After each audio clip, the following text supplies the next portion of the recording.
Son las 7:02. Buenos días, dominicanos, dominicanas, ciudadanos y ciudadanas del mundo. Julio Martínez Pozo. Los comentarios de los temas más importantes en el programa de mayor influencia de la radio y la televisión nacionales. Buenos días a todas nuestras audiencias. Y de inmediato vamos a identificar los temas que nos proponemos abordar en el día de hoy. Esos temas son los siguientes. ¿Qué consecuencia arrastra la anulación de la normativa de rangos y alturas del Distrito Nacional? El panorama crucial de Haití, que la comunidad internacional aborda con paños tibios. Solo en pagos de la deuda, RD gasta más que lo que recauda. Entonces también hay otros temas que vamos a abordar en el día de hoy. Quiero agradecer la invitación que nos hiciera en el día de ayer don César Villanueva para participar en una tenida. Esto es una tertulia que se lleva a cabo una vez al mes en el restaurante Larimar. Entonces, en el día de ayer tuvimos la oportunidad de escuchar al general José Miguel Soto Jiménez, con un adelanto de su próxima obra, que es un libro sobre la historia del tabaco. Y entonces esta obra, entre otras cosas, demuestra que el tabaco es un producto dominicano. No se refiere a la plantación, sino al uso del tabaco, que fue en la española, donde pues al tabaco se le empezó a dar ese uso recreativo, que fue aquí donde se iniciaron las fumatas.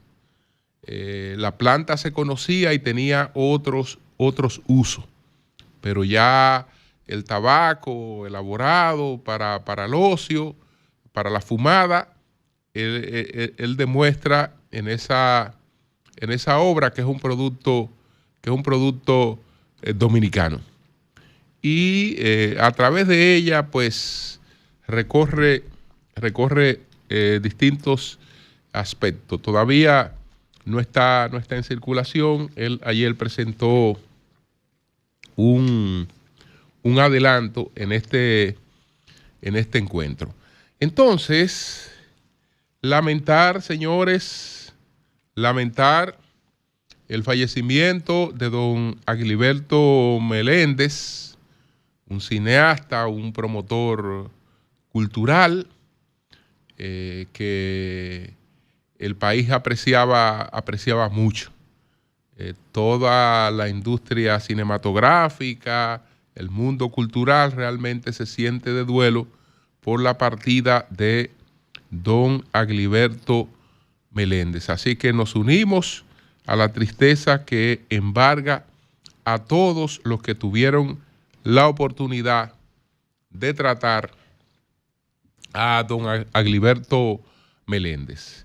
Señores, yo continúo con las referencias que he estado haciendo sobre la encuesta que se llevó a cabo en el año de 1954 en el periódico El Caribe sobre la personalidad de don Pedro Santana. Y como les he explicado, en esa en esa obra, en lo que resultó de esa consulta, aparecen opiniones diversas, opiniones condenatorias, opiniones moderadas y opiniones que realmente explican la actuación del general Pedro Santana. Hoy me voy a referir a dos intelectuales que participaron en esta consulta. Uno lo hizo de manera directa, que fue Máximo Coascú Enríquez, y el otro lo hizo de manera indirecta, porque ya no estaba cuando se llevó a cabo la polémica, pero él había escrito un trabajo en el año de 1951 y ese trabajo se incluyó. Me refiero a don Pedro Troncoso Sánchez. Entonces, déjenme empezar por Máximo Coascú Enríquez, que es demoledor, es decir, el tratamiento que le da a Pedro Santana es implacable, porque él dice lo siguiente: en mi sentir, él dice, Pedro Santana es un producto típico del Tratado de Basilea de 1795. En mi sentir, fue separatista ferviente, honrado, eficaz, nunca fue independentista, fue político mezquino, su ignorancia fue inmensa, fue inhumano hasta alcanzar la originalidad dentro del crimen. No es un prócer de la nación dominicana. Su nombre y el de Juan Pablo Duarte no pueden ser partes de un todo, sino dos todos aparte, por donde resulta incongruente el osado binomio Duarte-Santana. Y entonces después empieza a explicar cada una de sus tesis. Él dice, sin embargo, fíjense que después de haber planteado todo esto sobre Pedro Santana, dice lo siguiente: la anexión fue un grave error político, no fue precisamente una traición. Entonces, continúa diciendo que, bueno, él entiende que el paso del colonialismo al nacionalismo se inicia entre nosotros en 1809 y concluye en 1873, momento en que llega a su término el proceso de intelección de la idea nacional. Estoy aquí recorriendo para, bueno, les decía que se entendía que esta obra tenía un sesgo, ¿por qué? Porque como Trujillo se reflejaba a sí mismo en el espejo de Santana, pues el que opinaba como opinó don Máximo Coascú sobre Santana podía entender que Trujillo se estaba reflejando en esa crítica. Ahora, ¿cómo los intelectuales que intervinieron en esa polémica saltaron ese obstáculo? Lo saltaron todos sacándole su comida aparte al jefe. Y don Máximo Coascú Enríquez no se quedó atrás. Su párrafo final le dice al jefe de redacción lo siguiente: acepte, señor jefe de redacción, mi reconocimiento por la oportunidad que me ofrece de aportar mi humilde concurso a la obra sin par del nacionalismo del generalísimo Trujillo. Entonces, bueno, además de don Máximo Coascú, les decía que hay un trabajo de don Pedro Troncoso Sánchez, no precisamente hecho para la consulta, sino un trabajo que don Pedro Troncoso Sánchez había escrito en el año de 1951. La consulta fue en el 1954. Entonces, por eso la participación aquí de Pedro Troncoso Sánchez es indirecta. Es indirecta. Pedro Troncoso Sánchez dice que no se puede proselizar a Santana y amar al mismo tiempo el ideario de Duarte. Sin embargo, él es muy equilibrado en otros aspectos al evaluar a Santana. A Pedro Santana se le revisa actualmente su proceso. El fallo violentamente condenatorio dictado contra él por la generación que le siguió está siendo considerado. Figuras de primer plano de nuestro mundo intelectual toman parte en el debate y estudian la posibilidad de una reivindicación. El público asiste con curiosidad a este juicio y muchos espectadores poniendo en suspenso la idea tradicionalmente recibida con respecto a aquel famoso paladín, buscan en el debate una respuesta a la pregunta de qué hacer con el discutido personaje. Pero él entiende que se le debe juzgar, que se le juzgue como una supervivencia del espíritu de Palo Hincado, como un espectro poderoso de un encomendero plantado en la mitad del siglo XIX. Y dice lo siguiente: pienso al contrario, que su política anexionista estuvo sustentada por un sentimiento de amor a su pueblo, por el deseo vehemente de preservarlo de su futuro desgraciado. Pienso que en Santana hubo abnegación y desinterés personal y hasta que sintió el dolor del, para él, indispensable paso. No creía en el vigor del país para sostenerse por sí solo y resistir una y otra vez los siniestros embates del pertinaz agresor. Temió también que viejo él o desaparecido no iba a haber otro jefe militar capaz de oponerse eficazmente a las futuras agresiones.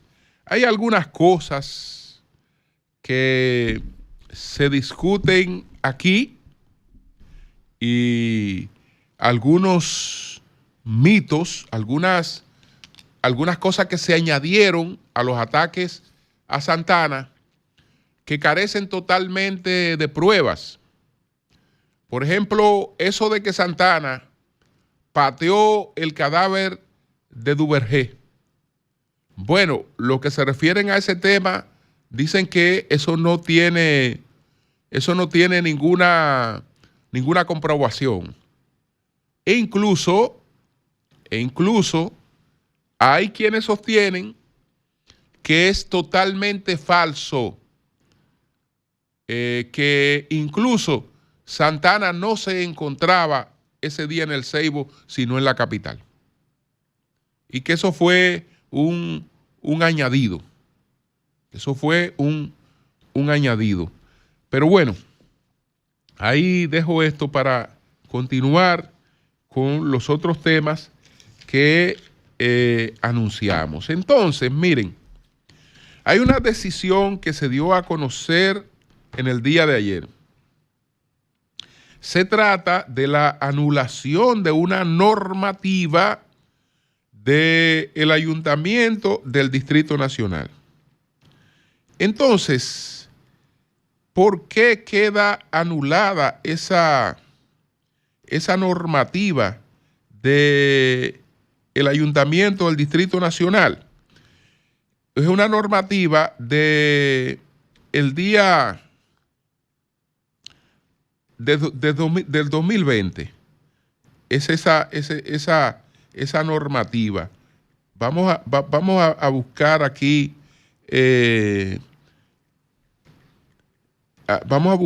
la información. Bueno, aquí está. Bueno, el Tribunal Superior Administrativo, mediante sentencia, y está el número de la sentencia, declaró nula de pleno derecho la ordenanza 10/2020 que dictó el presidente del Consejo de Regidores del Ayuntamiento del Distrito Nacional, Víctor E. Ogando, el 26 de noviembre de 2020 y que pretendía modificar la resolución 85/2009, que establece los parámetros de densidad habitacional y niveles de altura para las edificaciones de la circunscripción número 1 del Distrito Nacional. En virtud de la ordenanza anulada, el Ayuntamiento del Distrito Nacional pretendía modificar la resolución 85/2009 sobre zonificación indicativa de densidades para la circunscripción número 1 del Distrito Nacional, estableciendo nuevos rangos de altura y densidad neta de habitantes por hectárea para la edificación en solares de menos de 300 metros y superior a 600 metros.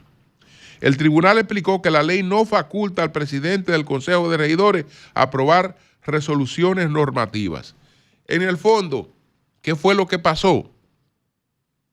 Que esa normativa la suscribe el presidente del Ayuntamiento del Distrito Nacional. Sin embargo, no están las firmas de los regidores, ni hay constancia de la reunión y de la resolución con mayoría de votos adoptada por los regidores, lo que entiende que el presidente se arrogó funciones que corresponden a la sala capitular y que por eso esa normativa carecía de legalidad. Lo que me pregunto, ¿qué pasa con lo que se hizo en función de eso? Con lo que se ha aprobado en función de eso. Es decir, ¿cuáles son las consecuencias de esta normativa que queda sin efecto en el Ayuntamiento del Distrito Nacional? Ojalá que podamos, señores, contribuir a esclarecer totalmente esa temática.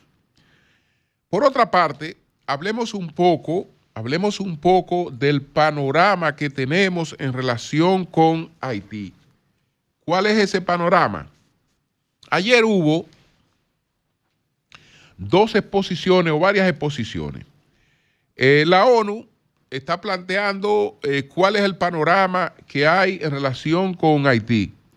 Haití, con su territorio, las pandillas controlando más del 90% del territorio. La misión multilateral de seguridad, la MSS, encabezada por Kenia, no ha dado los resultados esperados. Desde luego, no puede dar los resultados esperados porque esa misión no se ha desplegado tal y como fue planificada. Y aunque desplegada completa no sea suficiente para enfrentar la situación en Haití, desde luego que si no se ha desplegado, el fracaso fue no desplegarla. Entonces, ahora se plantean otras posibilidades. La República Dominicana, por 16ª vez, habla en el Consejo de las Naciones Unidas a través del canciller, que expone la situación crítica en la que se encuentra Haití. Estamos hablando de que este año probablemente han muerto más de 4.000 personas. Que la continuidad de esa situación incrementa la presión migratoria sobre la República Dominicana y todas esas cosas. Sin embargo, seguimos con paños tibios porque no hay una definición de cómo es que se va a devolver el control de ese país a algo que se parezca a un Estado, que no existe ningún control del Estado. Por lo tanto, es un país sin interlocución. Es un país sin interlocución y todo eso todo eso incrementa la presión migratoria sobre la República Dominicana. Entonces, no se acaba de despertar. No se acaba de despertar. La ONU describe todo lo que está ocurriendo en Haití, pero se queda sencillamente en el tema resolutivo. Todavía no acabamos de ver una acción contundente. De manera que la República Dominicana lo que tiene que hacer es, pues, incrementar sus medidas de seguridad. Incrementar sus medidas de seguridad y dejar claramente demostrado que no nos vamos a echar encima ese problema. Pero bajo ningún concepto nos vamos a echar encima ese problema. Porque la intención siempre ha sido resolver parte del problema arrojándolo por cansancio sobre la República Dominicana. Como ya ha ocurrido en el pasado, que hasta un país se creó en medio de todas esas improvisaciones.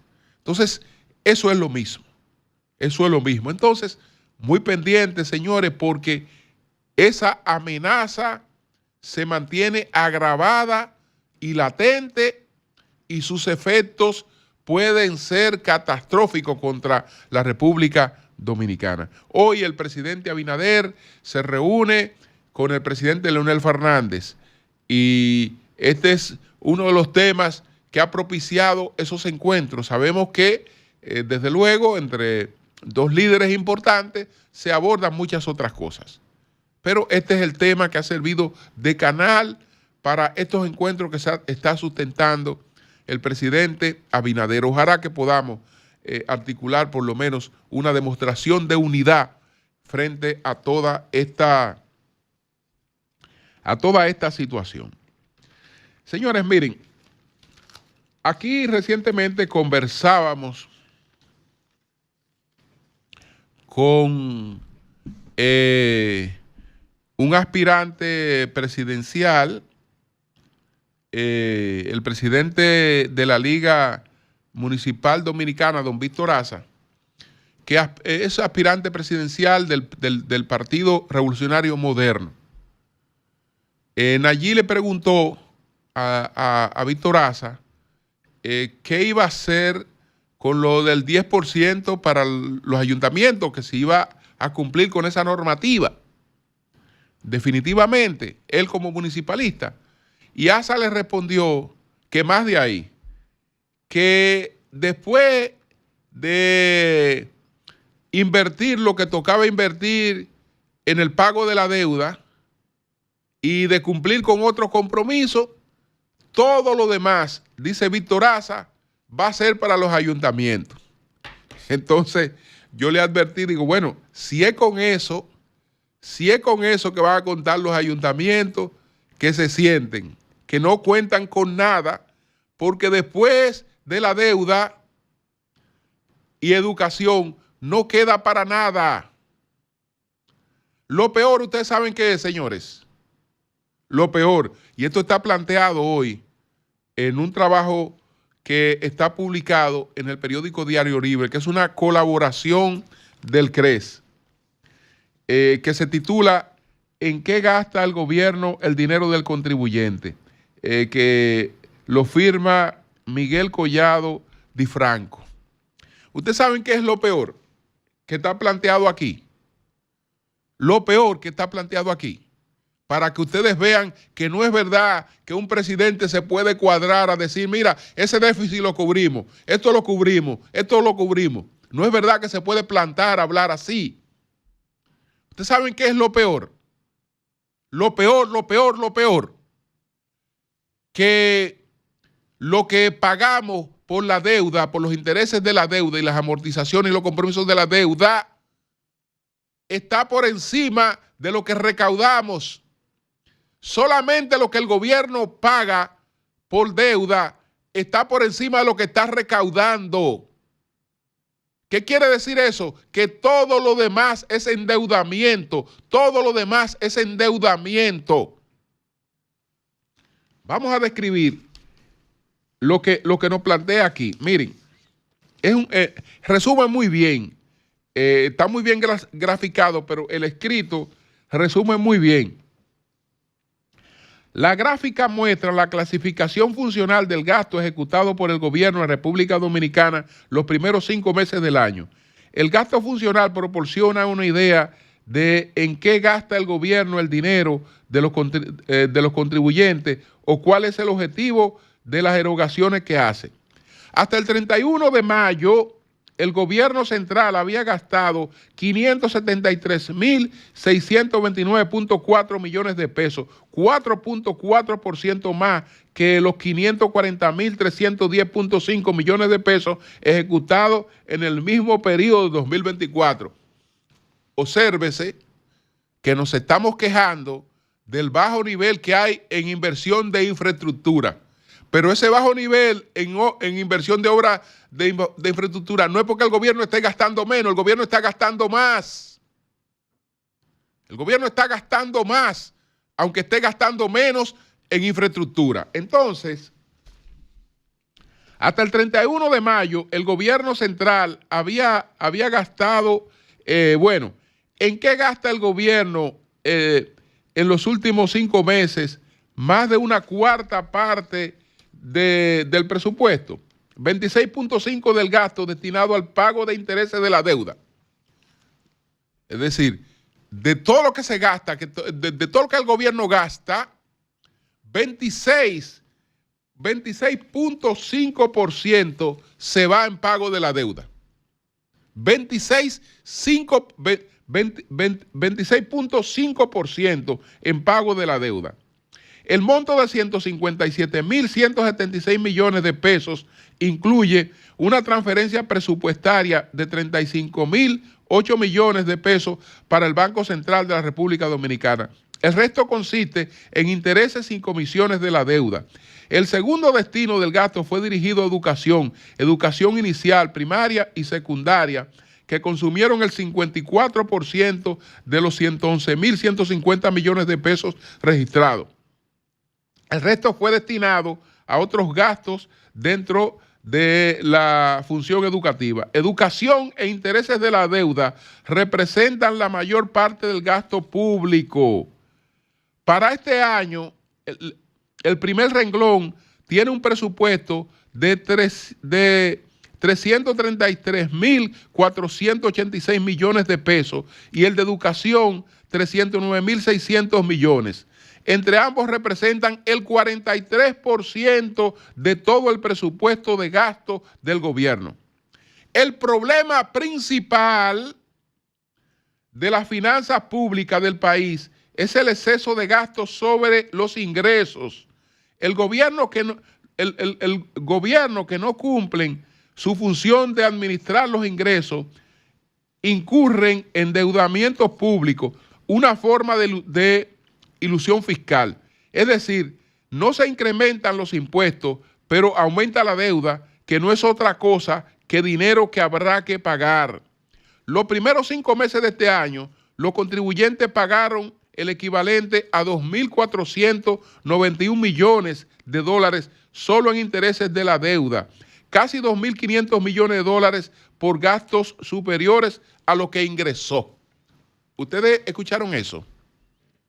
Que en deuda pagamos 2.500 millones más que lo que ingresamos. Es decir, que lo que estamos pagando en deuda está muy por encima de lo que estamos ingresando. Lo que quiere decir que cada vez que el gobierno dice, yo resuelvo eso, eso no es problema, eso está resuelto. Lo que está diciendo es, venga endeudamiento, venga endeudamiento, venga endeudamiento, porque no tiene un centavo ni con qué caerse muerto que no sea de deuda. Cambio y fuera.